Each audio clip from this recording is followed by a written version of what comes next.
বরাক সফরে উপস্থিত হয়ে আসামের মুখ্যমন্ত্রী কুম্ভীরগ্রাম বিমানবন্দরের সংবর্ধনা জোয়ারে ভাসলেন কাছাড় জেলা সারা আসাম জনস্বাস্থ্য কারিগরি বিভাগের অবৈতনিক কর্মচারী সংস্থার হাতে।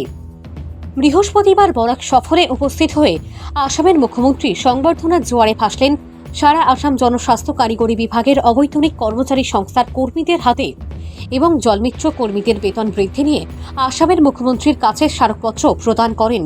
সংবাদ মাধ্যমের সাথে কথা বলতে গিয়ে সারা আসাম জনস্বাস্থ্য কারিগরি বিভাগের অবৈতনিক কর্মচারী সংস্থার সদস্যরা বলেন, আসামের মুখ্যমন্ত্রীর কাছে তাদের বেতন বৃদ্ধি নিয়ে স্মারকপত্র প্রদান করেন এবং মুখ্যমন্ত্রী আশ্বাস দিয়েছেন অতি শীঘ্রই তাদের দাবি পূরণ করা হবে।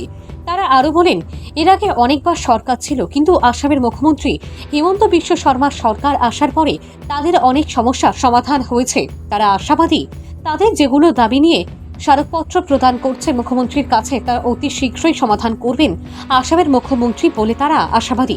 এদিন উপস্থিত ছিলেন সুদীপ দাস, ইনসারুল হক লস্কর, অসিত দাস, রেজাউদ্দিন কাজী, মিটু লস্কর, শারিমুল হক চৌধুরী, সুরজ গোয়ালা, সাইদ আহমেদ সহ আরও অন্যান্যরা উপস্থিত ছিলেন। Bureau report, Assam prime network.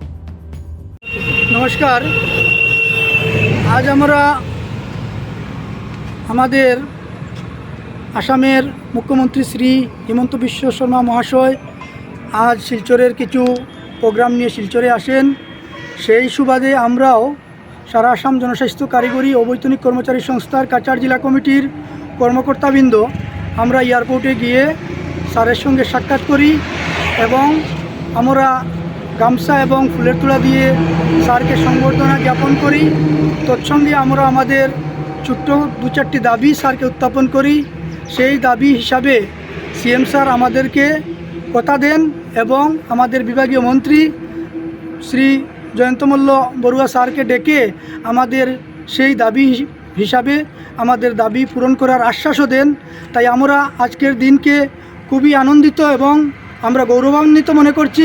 বিগত দিনে আমরা বহু বছর থেকে এই পিএইচই প্ল্যান্টে আমরা জল পরিষেবা দিয়ে আসছিলাম, কিন্তু কোনো সরকার আমাদেরকে সেই সংস্থাপন দেয়নি।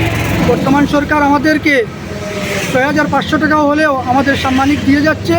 আমরা আজকের স্যারের আশা তথা সমস্ত আসামের পক্ষ থেকে স্যারকে আমরা দাবিও জানাই যে অতি কম দিনের ভিতরে স্যার আমাদের ব্যবস্থা করে দেবেন, আমাদের পরিবার চলার একটি বন্দোবস্ত করে দেবেন বলে আশা দিয়েছেন।